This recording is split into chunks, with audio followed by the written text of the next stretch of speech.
Okay, so this is the computer I made, and I'm still currently working on. I input a program into the panel right here to draw this, and Is that the screen? yeah, it's a screen. Oh, where the X is? Well, this That's right the here. screen? Yeah, Yeah, okay. and that's the entire back area of it.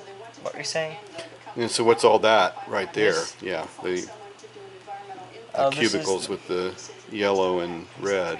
this is the program input panel. It just changes from red to yellow each layer, just so I can kind of make out each layer easier. I see. And this is where you enter in the programs and binary for it, so it's kind of like machine code. So it sequences through that whole stack? Yeah. See this right here? This starts at the bottom. With like an It counts elevator up. looking thing? Yeah. So as it goes up, it Yeah. executes each of the instructions that Counts are all in the way the up, and registers. it's got a few things for branching, like jump. It'll jump to a certain line if conditions are met. Like this one right here is if the number is over 4 bits, and the reason I made it 4 bits is because this is a 4-bit screen. Every pixel on it is in number 1 through 16 up, or number 1 through 16 on the y-axis and x-axis. So are there shades of color for each one, or they're either on or off, or? They're either on or off. Uh-huh, There's no analog for it. I see. It's just all one color. Can you zoom in on one of the program slots there? Just to zoom in on one. I want to see I what. can't zoom in on it. Oh, you can't? No. Oh, okay. I can just get closer to it, but Yeah, I want to see it closer. That's what I'm saying. I want to see what's in there. Is that a light or something? Lights up? this is just a light to show you what what state it's in. And that's a switch? Like Yeah, that thing that's switch. moving? That That's just a moves back toggle and forth. switch? Uh-huh. Yeah. So that's how you set the logic state of that cell, or Yeah. that bit. That's a bit, right? Or a byte. This It's is a bit. no, this is 4 bits. This is 3 bits, and this is a byte. Okay. Oh, And a byte is just 8 bits, and a bit is either a 1 or a 0. I see. These are all no programs, so once it gets onto one of these lines, it will just completely stop, which is what's going on here. And then outside here, this is what counts up and down. It's just a bunch of toggle switches. It's another toggle switch you can manually operate.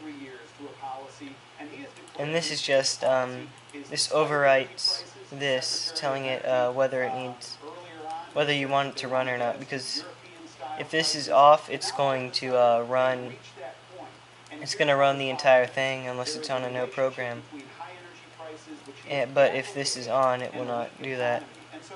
So normally this is off, and just let that take over.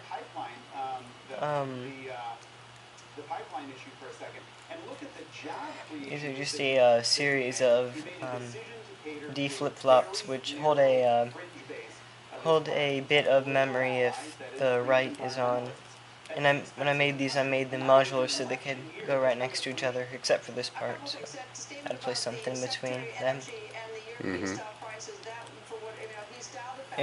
This is the 5-bit decoder. This takes those 5 bits that are saved right there, carries them over, and runs them back over to here.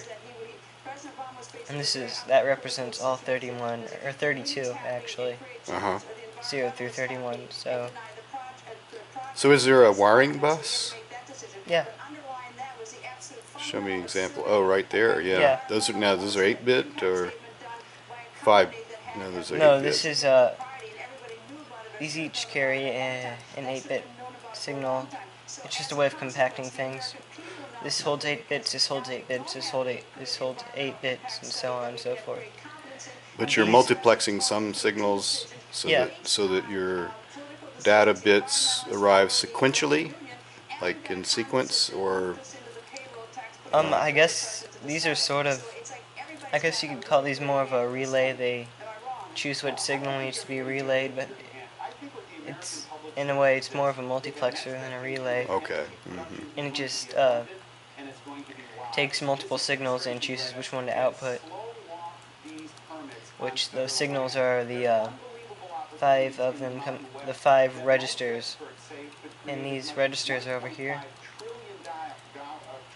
And these are more D flip-flops that just hold the signal if these just hold the signals and will write the signals if write is on. They hold the bit anyways. So if you want And to there's 8 of them show, lined up. if you want to show something else on the display besides that X that's on there right now, is there a way you can demonstrate by changing some bits or? Yeah.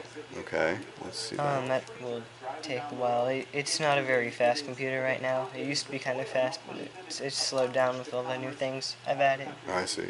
But I can go over here, and there's also a function for this, but it's a lot easier over here, just to clear the entire screen. Okay. So you just flip that It'll, switch? yeah, it slows down for a bit, and it clears Oh the yeah, entire the screen screen. is Yeah. cleared. So can you put something back on the screen that easily? I'd have to run this entire program again, and it runs relatively slowly, How and long? it's a long time. I can write something new, like just a small, relatively fast program on that will decide whether a number, if register or a number is equal to another number. Hmm. I don't have to clear all of these, but I could do that relatively fast. Well, don't mess your Yeah. program. You'll Yeah, I read it. won't. You don't mess it. Okay. So Um, how long does it take to execute that program? Half an hour or 10 um, minutes or? Probably more along the lines of half an hour to an Wow. hour. Wow. It's a lot of steps. It has to write. It has to do. Let's see. It's 7 steps the first time, or 8 steps and 6 steps. And it does those 6 steps 16 times, and then it checks the 17th time. And on that 17th time is when it overflows. It's over 4 bits now. So the jump right here tells it to go straight to here, and then it resets the registers and does something a little bit different. Instead of drawing the line across the screen, it draws it up. And the way this screen is set up is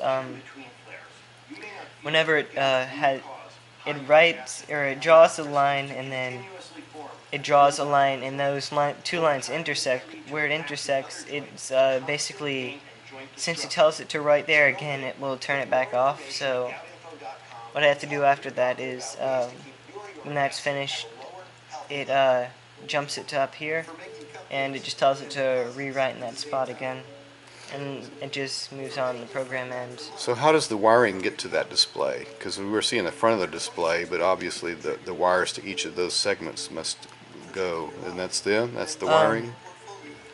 This is the That's entire circuits for each one, huh? yeah. Wow. And you built that by modularly putting those pieces together. Yeah. Here's one unit of them right here, and it just, in this one, this represents clear, this represents Y, and this represents X. So if this was on and this was on at the same time, it would, this AND gate right here, which just checks if both signals are on, would tell it to turn a signal on. Basically, it would flip the toggle latch, which is basically a T flip-flop, and a T flip-flop toggles, basically. And when this toggles this AND gate, this signal right here turns on, and one input to the AND gate is on, but as long as clear is not on, this will not tell it to retoggle again. And then once it does retoggle, this is off, and the AND gate turns off too. And this right here is just an input, the X and the Y inputs. So where's the element that lights up on this? Where? Since this right here toggles on and off, and this inverts it, and it's up in this state, that flips on, and the element is the screen. This thing lights up, and I'll go behind the screen real quick. See, it just it just runs all the way from way back there, and it just moves it.